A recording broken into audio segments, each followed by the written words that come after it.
One of my favorite Canadian places to visit is the Bruce National Park, which is near Tobermory, Ontario, on the Bruce Peninsula. If you're interested in seeing a beautiful location of hiking with some amazing views, come join me on our hike to the Grotto, and then we'll show you the yurts that we stayed in. Upon arriving at the park, there are 2 checkpoints. Once the busy season starts, you will be stopped at the first checkpoint for reservations. If you want to hike for the day, this park has become so popular both locally and internationally that you actually need to make reservations in order to hike. You basically book parking and can have as many people in the car as you want, and you will pay for each person. But if the spots are full, don't plan on being dropped off or walking in. They won't allow you in. Since we originally arrived late at night, we headed right to the office and they had a pass in the lockbox so we could get through the gate. They then left our yurt key inside the yurt for us. So if you are camping, they do sell wood, they sell fire starters and ice. I definitely suggest the fire starter as their wood is very green. They do not allow wood outside the area to keep invasive species and disease from affecting the park.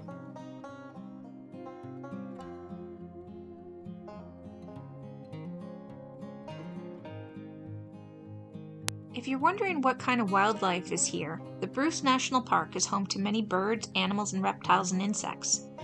And also there are certain rules that must be followed when camping, as you will have black bears and raccoons that may try and get your food. There are also snakes and rattlesnakes, so it is best to stay on the trails and keep alert. I have seen a few rattlesnakes over the years, but they do try to keep to themselves. As for bears, they do post signs when there are active bears in the area.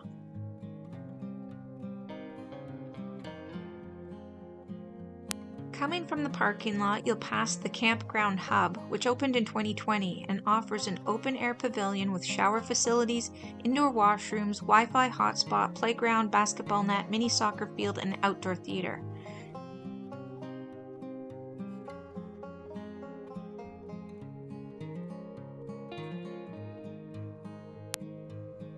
Here you will find the various maps of the trails that you can take. We chose to hike to the Grotto, so we took the Georgian Bay Trail.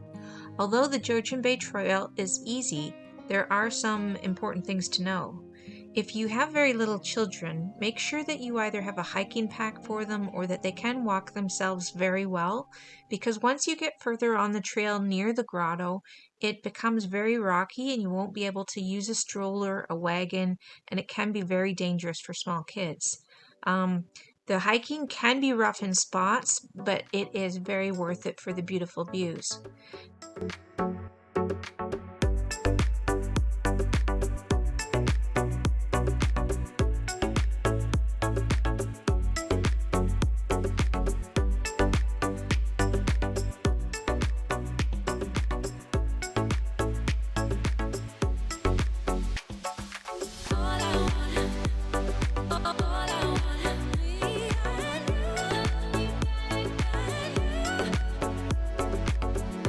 Some other important things to know is bring some extra water because there is nowhere to purchase this.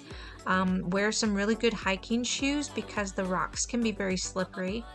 And the cell phone reception is very spotty, so if something does happen, an accident, it can be hard to reach someone, and it will also take a long time for them to get help. So here you'll see Indian Cove on Georgian Bay, and the water here is so blue and it is so inviting to swim. I would have to say this is the most refreshing swim that I have ever had in my life, and it just gives you that feeling of being so clean. I think this has to do with the water temperature just being very cold. They say the average in July is 68 degrees Fahrenheit, which is around 20 Celsius, and that is kind of the average for the summer here. So if you do plan on swimming, you would be best to bring water shoes as the rocks are very slippery. Also, there have been some deaths from both the waves and the undertow and from people jumping in off the rocks as well.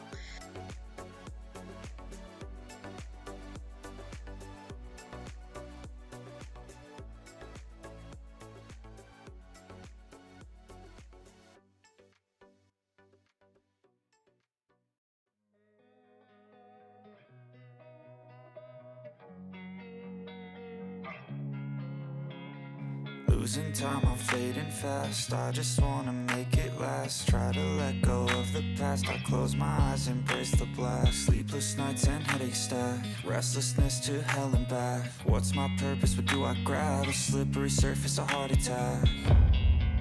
And sometimes you just gotta believe there's something that'll give you relief. There's something that'll have what you need, what you need. We're broken, it's tragic, we're not all elastic, but maybe there's magic. Believe you could have it, and I know of sadness, the anxious and panic, the infinite vastness of all that is blackness.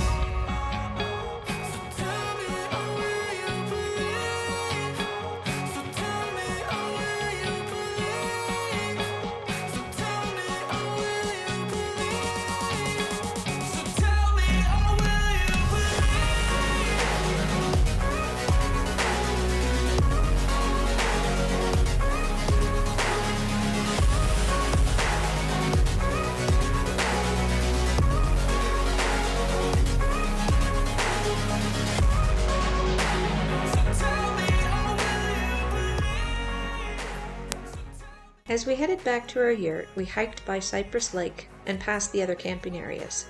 They have 232 unserviced sites available for tents and RVs. If you are hot after your hike, you can go to Cypress Lake, as this is a great place to swim and cool off, and it's much better suited for children, and the water is much warmer. So we arrived back at the yurt for the night, and we will have an in-depth look at our yurt in our next video, and we will show you the various locations of all the yurts in the park. Camping is not your thing. There are many other places to stay in Tobermory, which is about a 20-minute drive from the park. Here you will find a small harbor town with motels and bed and breakfasts and additional campgrounds. The town also offers many other things to do, like shopping, dining, the sweet shop, and an art museum. You can also take a variety of boats to go to Flower Pot Island, which also has a hiking trail on it. There is also glass-bottom boat tours where you can see the shipwrecks.